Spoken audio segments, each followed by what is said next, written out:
Guys আসসালামু আলাইকুম, শিক্ষানবা চ্যানেলের পক্ষ থেকে আজকে আপনারা দেখবেন জিওগ্রাফি সেট 4 পেজ নাম্বার 416। তো চলো বন্ধুরা, দেরি না করে শুরু করা যাক। আর এই বইটি শুধুমাত্র ব্যবহার করা হয়েছে শিক্ষামূলক উদ্দেশ্যে। ভূমিরূপ পরিবর্তনকারী শক্তিগুলির মূল উৎস হলো সৌরশক্তি। একটি বিষাক্ত বর্জ্য হলো আর্সেনিক। ভারতের বৃহত্তম হিমালয় হলো সিয়াচেন। দক্ষিণ ভারতের ম্যানচেস্টার বলা হয় কম্পিউটারকে। বায়ুমণ্ডলে অক্সিজেনের পরিমাণ 20.94%। খুব ইম্পর্টেন্ট প্রশ্ন একটি।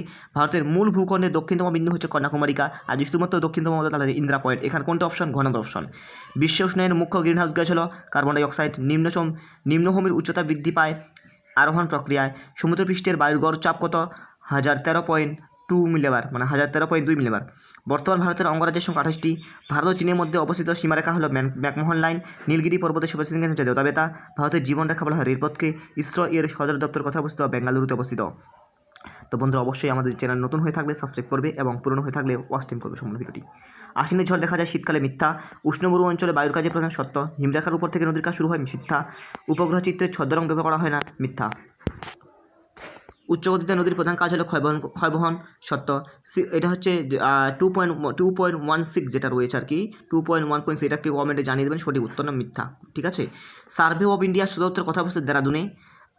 ভারত নাগপুরকে ভারতের কমলালেবু শহর বলা হয়। ধোঁয়াধার জলপ্রপাত কোন নদীতে গড়ে উঠেছে, এটা একটু আমাকে কমেন্টে জানাবেন। তারপর কী রয়েছে? বায়ুমণ্ডলের উচ্চতা বৃদ্ধির সঙ্গে উষ্ণতা বৃদ্ধি পাওয়া গেলে বৈপরীত্য বলা হয়। গঙ্গার প্রধান উপনদী হচ্ছে যমুনা। পূর্ব ভারতের প্রধান বন্দর হচ্ছে কলকাতা। ডান দিক বাম দিক স্পষ্টভাবে লিখে দিয়েছি। প্রথমটা হচ্ছে কি 3 নাম্বার, কোনটি হবে? হিমবাহ। মৌসুমী বায়ু 5 নাম্বার। মৌসুমী 5 নাম্বার কি আছে? সাময়িক বায়ু আছে। বিজ্ঞান নগরী 1 নম্বর অপশন বেঙ্গালুরু। আইটিসি যে 2 নম্বর অপশন নিরক্ষীয় নিম্ন অঞ্চল। দুর্গাপুর হচ্ছে, দেখো এখানে অপশন ছিল না, আমি লিখে দিয়েছি 7 নম্বর অপশন করে, ভারতের রুর বলা হয়। ঠিক আছে। কটক হচ্ছে 4 নাম্বার, ধান গবেষণাগার কেন্দ্র। আর এখান থেকে আমি শুধুমাত্র 2-1টি প্রশ্ন করে দিচ্ছি। কোন ভূমিরূপ ডিমের ঝুড়ির মধ্যে দেখা যায়? ড্রামলিন। আর এখানে একটা হিমবাহ উপত্যকার আকৃতি কীরূপ? ইউ আকৃতির। পাখির পায়ের মধ্যে দেখতে কোন নদীর বদ্বীপ? মিসিসিপি মিশর নদীর বদ্বীপ। তো বন্ধুরা, এখান থেকে আমরা নেক্সট ভিডিও নিয়ে খুব শীঘ্রই উপস্থিত হবো।